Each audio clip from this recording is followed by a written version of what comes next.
Assalamualaikum warahmatullahi wabarakatuh.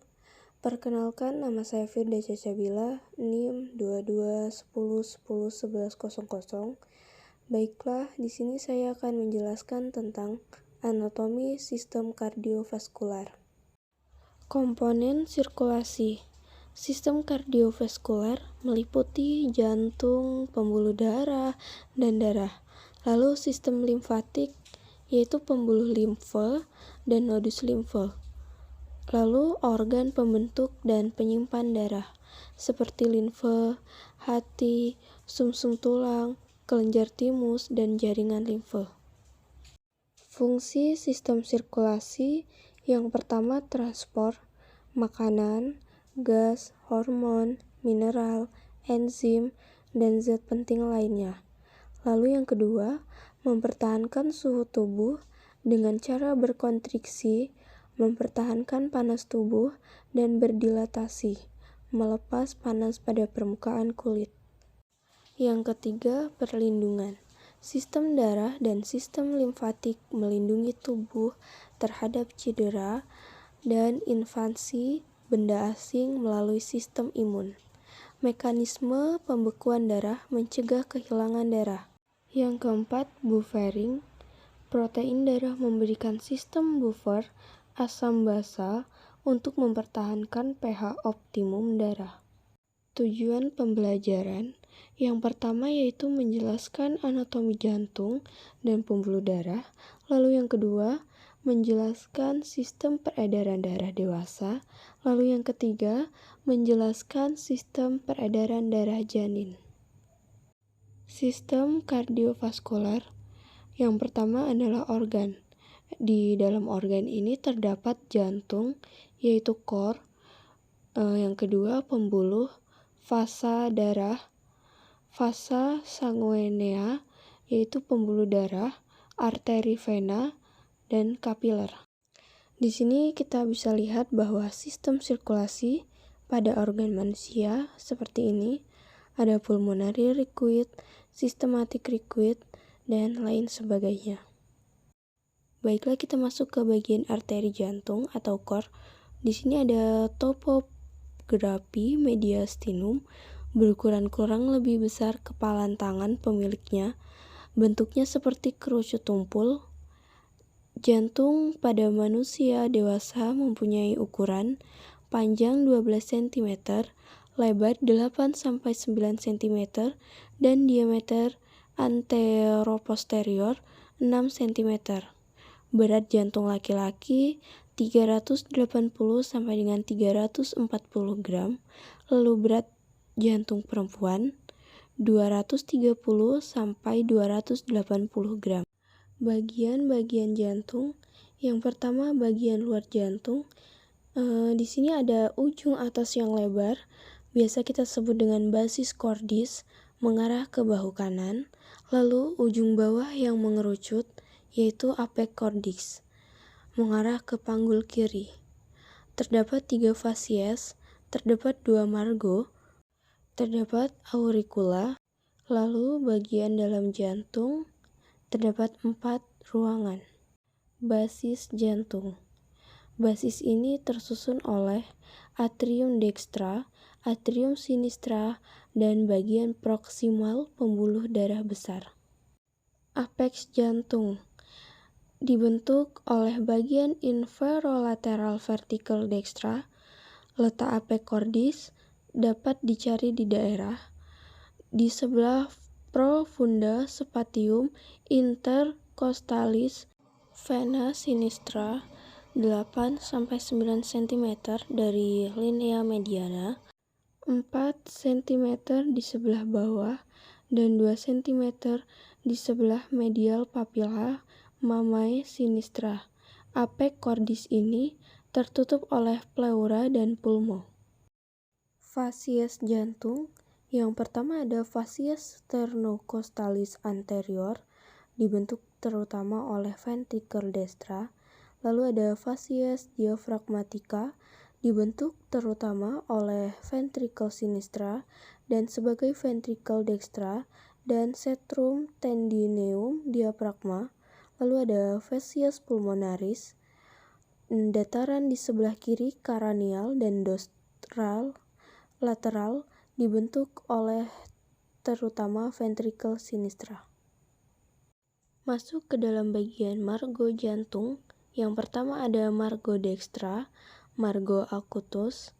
Margo ini lebih panjang dari yang kiri, berbentuk arkus dari vena cava superior sampai ke apicordis. Margo ini tepinya tajam sehingga disebut juga margo acutus. Bagian atas margo dextra, pars atrial, terletak di belakang cartilago costae 5 1,25 cm di sebelah kanan tepi sternum. Lalu yang kedua ada margo sinistra atau bisa disebut dengan margo obtusus, dibentuk terutama oleh ventricle sinistra dan sebagai kecil atrium sinistra. Dinding jantung. Dinding jantung dibagi menjadi 3, yaitu ada epikardium, ada miokardium, ada endokardium. Nah, seperti ini dinding jantung bisa kita lihat nama dan tanda dan gambar-gambarnya di sini. Bagian dalam jantung terdapat 4 ruangan jantung, yaitu 2 atrium, dextra dan sinistra, lalu ada 2 ventricle, dextra dan sinistra.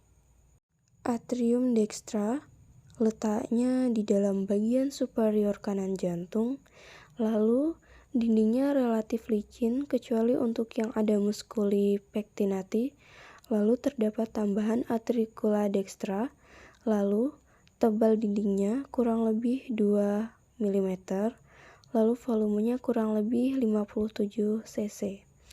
Terdiri atas 2 bagian, yaitu atrium propria, ruang sebenarnya, dan auricula.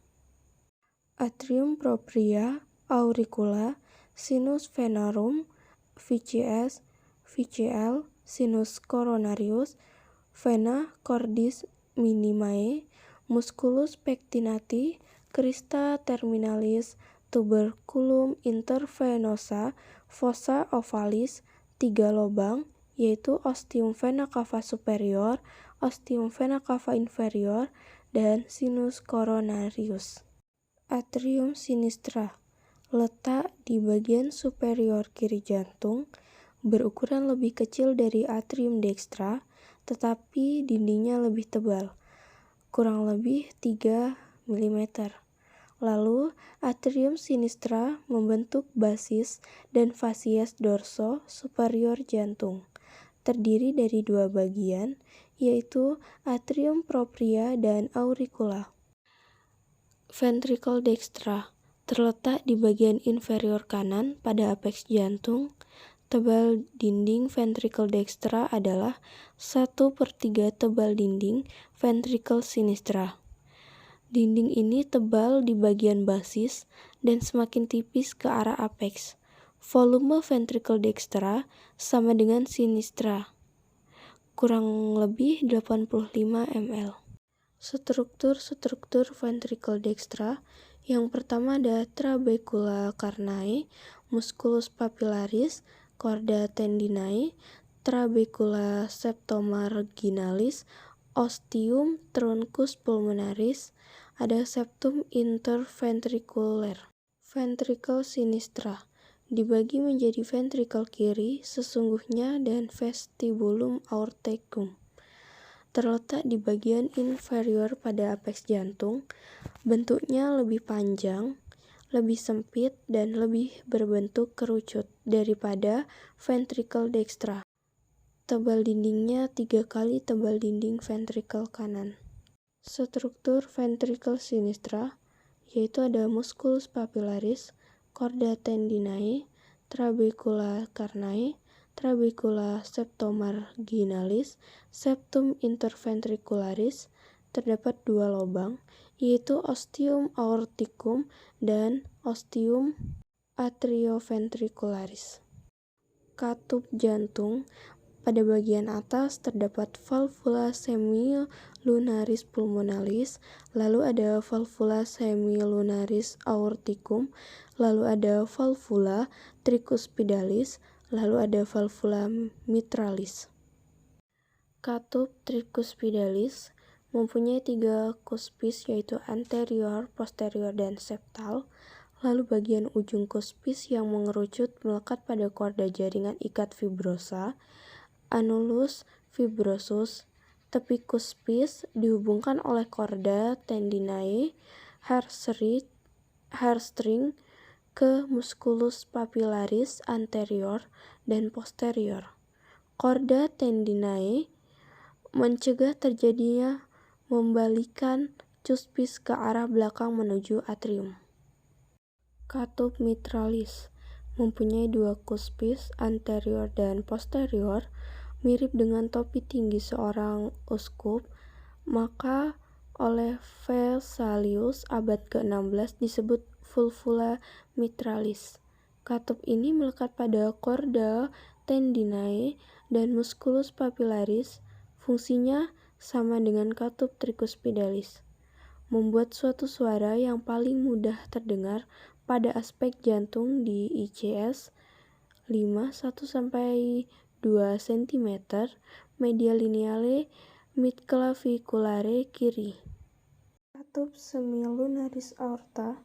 Katup ini terdiri dari 3 cuspis semilunaris yang serupa dengan vulva pulmonaris, tetapi mempunyai ukuran lebih besar, lebih tebal dan kuat. Dari kedua sinus terdapat lubang arteri coronaria cordis. Katup semilunaris pulmona. Nah, ini bagian-bagiannya.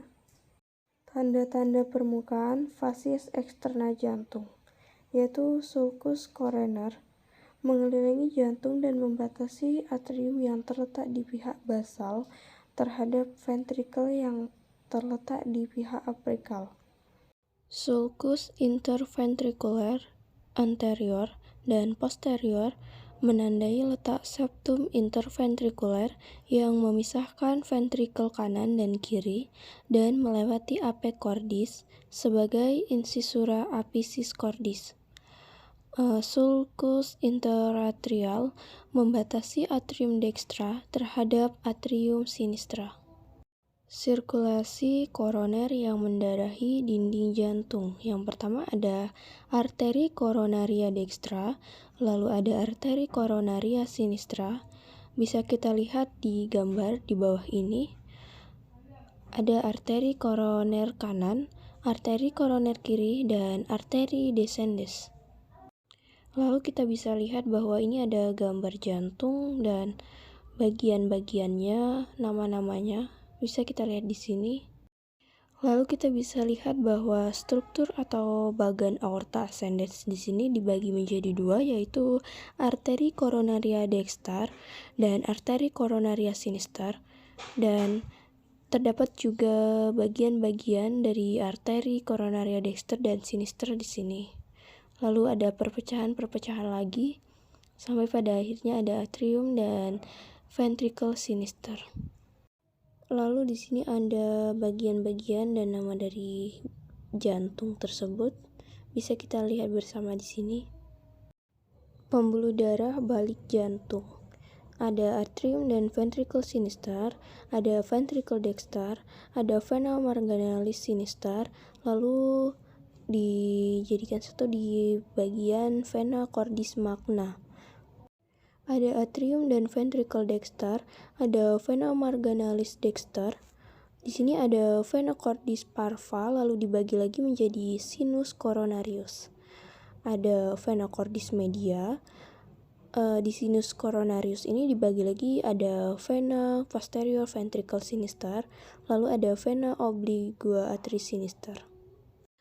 Nah, di gambar ini kita bisa lihat bahwa gambar A menunjukkan peredaran jantung normal dan B menunjukkan peredaran jantung yang tidak normal atau terbatas. Percarafan jantung di sini terbagi-bagi menjadi beberapa, lalu pada akhirnya ada plexus cardiasus superficial dan profunda. Di sini ada gambar dan penjelasannya, bisa kita lihat. Lalu di sini ada struktur-strukturnya. Perikardium. Perikardium adalah kantong fibroserosa berdinding ganda yang dapat membesar dan mengecil, membungkus jantung dan pangkal pembuluh darah besar dan menempati mediastinum media. Terdapat dua jenis perikardium, yaitu yang pertama perikardium fibrosa, lalu yang kedua perikardium serosa. Dibagi menjadi dua lapisan, membran visceral dan membran parietal. Di sini kita lihat gambarnya. Perikardium didarahi oleh terutama dari cabang arteri thoracica mammaria interna, yaitu arteri pericardia coprenica dan sedikit dari arteri musculoprenica, arteri bronchial, arteri esophageal, dan arteri prenica superior. Arteri koronaria hanya bagian perikardium serosa. Lalu pembuluh darah balik perikardium berasal dari vena pericardia coprenica dan beberapa dari sistem vena azygos. Persarafan perikardium berasal dari nervus phrenicus C3 sampai C5, nervus vagus, dan truncus sympathicus vasomotor. Sistema konduktorium, sistem yang bertugas menjalarkan impuls, terdiri dari nodus sinoauricularis, nodus atrioventriculari, fasciculus atrioventriculari, dan serabut Purkinje. Di sini kita lihat gambar-gambarnya. Lalu ada step by step dari jantung.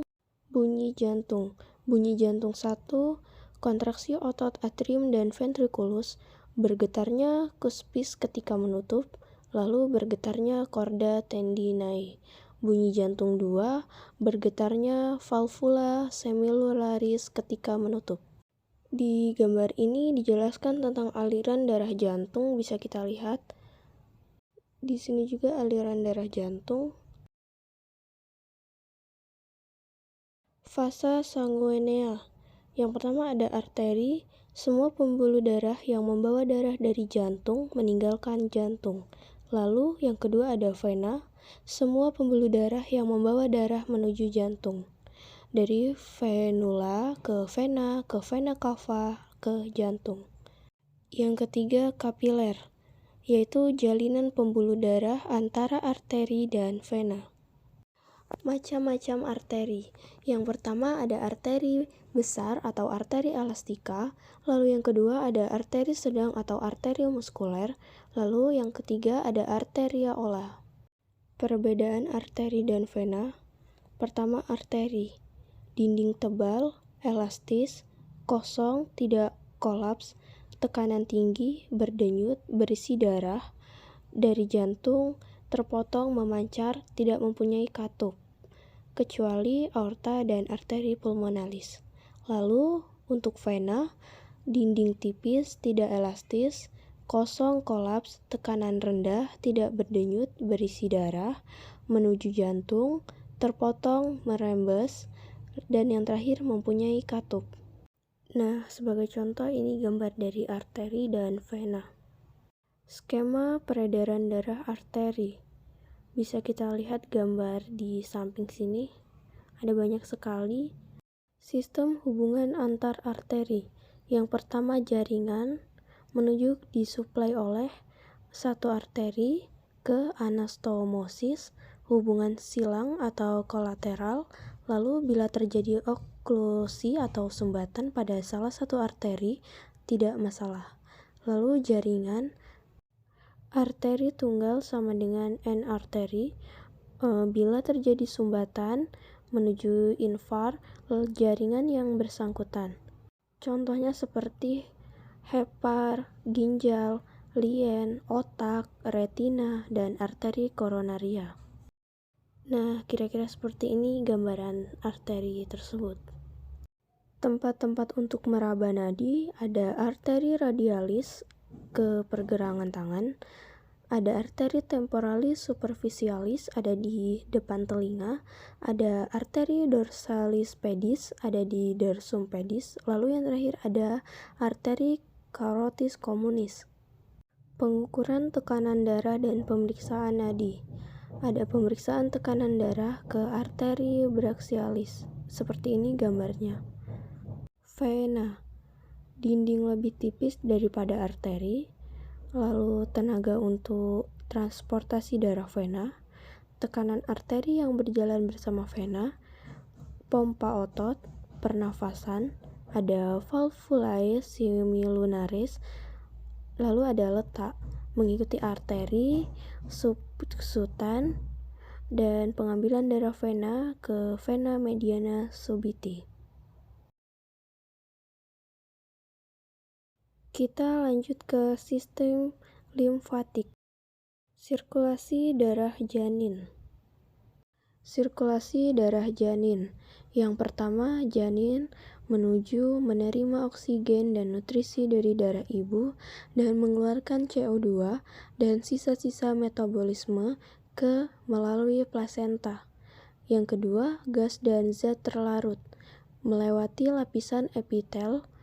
Tidak terjadi percampuran darah ibu dan janin. Ini gambaran sirkulasi darah janin. Di sini terdapat gambaran sirkulasi janin dan sirkulasi dewasa. Perubahan janin ke dewasa. Yang pertama ada ductus venosus aranti ke ligamen venosus aranti. Lalu yang kedua ada ductus arteriosus botali ke ligamen arteriosus botali. Yang ketiga ada vena umbilicus ke ligamen teres hepatis. Yang keempat ada foramen ovale ke fossa ovalis. Dan yang terakhir ada arteri umbilicalis ke ligamen umbilicalis medialis. Daftar pustaka. Sekian penjelasan PPT ini. Apabila ada kesalahan, saya mohon maaf yang sebesar-besarnya dan semoga bermanfaat. Amin. Dan terima kasih banyak.